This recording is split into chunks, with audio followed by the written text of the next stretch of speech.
After Lord had made his decision, he wished to see the world a little. One might as well, he thought. Ever since the arrival of Cookie, he felt agitated, if only with himself. Lord had never been a jealous cat, but watching King, his older brother, groom Cookie and chase her and beat her up, he suddenly missed the rough of King's tongue. He missed the sound of Dad cleaning loosened hair. He missed how Mom would separate them, for he never took this as a punishment. Lord loved to think, and right now, the season was pensive. Yes, summer was ongoing, but the longest day was long behind, and each sunrise felt a little colder. It would soon be grandmother's birthday. Had it really been that long? A cat uses up its days so quickly, though there is still so much to do. Lord understood he would not have time to start anything new, but why, he wondered, is everyone obsessed only with beginnings? His mind was of one project, one map, and he intended to complete it. No time is the right time to leave home. Once Lord accepted this, his definition of home enlarged a little. His map, which marked out a garden or a tree, now had fences to contend with.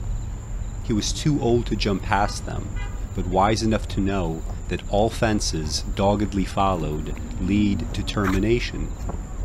Outside, leaves greened the sun and blew its light westward. Bricks assembled seemingly overnight. He would test himself against them, but concluded this was too close to his own domain.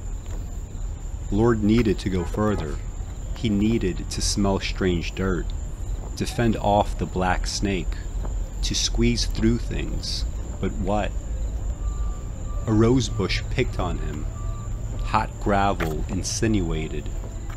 Not much of a city cat, a neighbor's shout spooked him into the street, while the sound of engines spooked him out of it. And then there was a struggle with Dad, the comfort of Dad. Seeing Dad's face, Lord's instinct was to run to it. He nudged a paw forward and stopped. No, the instinct for happiness was unlike the instinct for knowledge. Dad had always seemed all-knowing, but Lord sensed an opportunity to learn things not even Dad could know.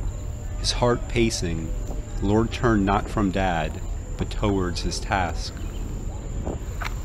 Lord was not used to the wilds, yet the more time they spent within him, the more he understood. Ants arbored in the grass as well as he did. Mice ate what they could find, then Lord would find them.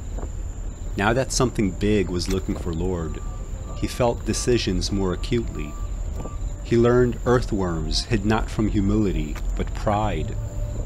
He learned not every flower was a friend, and that this was for the better. He learned instinct was as much honed as it was inborn, that a lifetime of trying was more than the minutiae of birth. Yes, Lord had his papers and a distant principality, but out here nobody cared. He would have to be the sum of his senses, the orbit of his attainments. He promised that when the time came, he would keep as quiet as the hunt. Last words, he knew, were best reserved for those who never did much speaking. After all, what should he say? He appreciated the flickering shade. He appreciated the taste of early morning. He appreciated the laziness of bed. At which point images of Dad clawed back. Words are demands, yet appreciation is for the tired. Lord was tired, but he would go regardless, for there was always more to learn. It would be a long trip. But even as he was leaving, he couldn't wait to come back and to tell everyone of everything they had missed.